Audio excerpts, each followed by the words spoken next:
Working with reference models is often a very basic requirement, and a lot of times we get DWG or DXF files to be used as a reference, and over which we can then use the lines in those models to create our own model.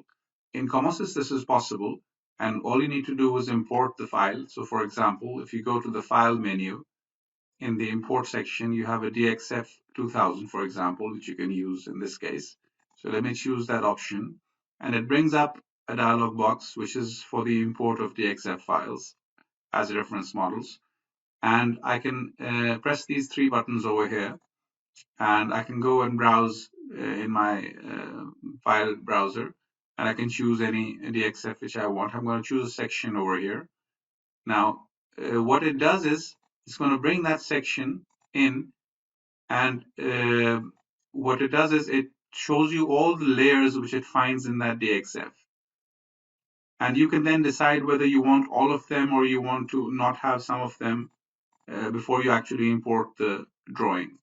Now, there's another option over here which you can say. So for example, you might say that, okay, import all the layers, but also convert this particular layer, say a layer called steel, into actual steel frames. So any lines which are then in that layer will be converted into steel frames automatically. So I'm not going to use that right now.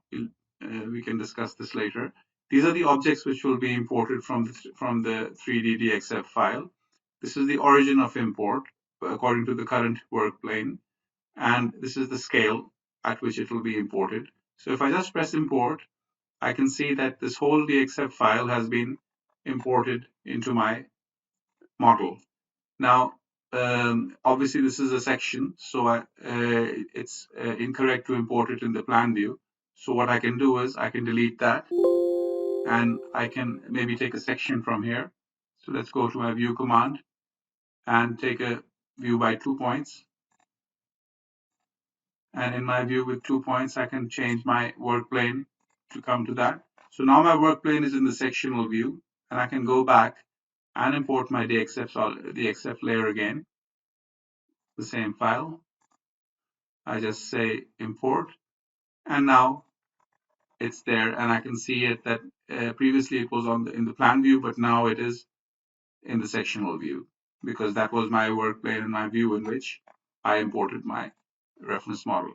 Once I have my reference model, what I can do is I can actually snap to these lines as well. So if I go into my steel menu, I can go to my, for example, truss command over here, and I can zoom in. You need to really zoom in and snap to this point, for example. Zoom into the other side, snap to this point, and now I have actually placed my truss member along that line. Let me add some zero members over here as well. To here, you see that the node is created.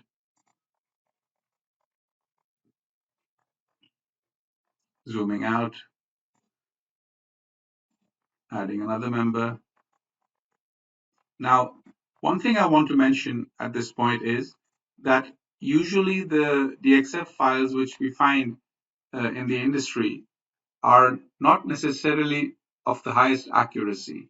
And it all depends on who was the creator of those DXF files. Now, if the DXF file has been entered properly with absolute precision, then of course using it as an underlay over which you can just keep on adding the elements is very nice. But I always recommend that one should always check whether the DXF file itself has been created properly or not. It seems a very attractive option to immediately have an underlay over which you can work directly. So let me just hide this DXF file, for example. It comes in the form of DXF solids. So I can remove the visibility of those solids from here. And now only those 4 elements which I had entered are visible on the screen. So if you were to sure that this particular DXF file is trustable, then actually going over these lines is recommended. But we always recommend that one should always ensure the quality of the DXF file. But once you have a good DXF file, which you can trust, You can import that. And on top of that, if you know that a particular layer represents the steel, you can convert that layer directly into frame elements even during the import stage. So you won't even have to go over these lines once you've imported the file.